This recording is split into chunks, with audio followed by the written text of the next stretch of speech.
নাও যাও, মানুষের গন্ধ পাও। মনে হচ্ছে এইটাই উত্তর দিক। রানী জটিলা বলেছিলেন রূপনগরের জাদু কবচ এদিকে দুর্বল। আমাকে এই দিক দিয়ে রূপনগর ঢুকতে হবে। ভাই তুই কি খুঁজছিস বলতো? দাঁড়া না,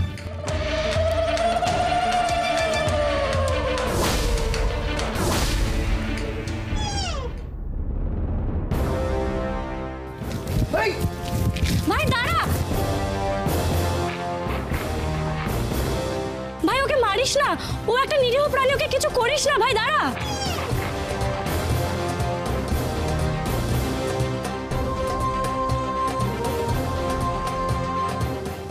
এরা কারা?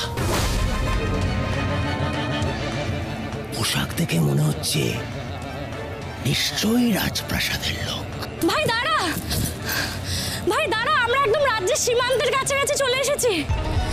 এরপর বেশি এগুলো সুরক্ষা বলয় পার করে যাব। ভাই দাঁড়া।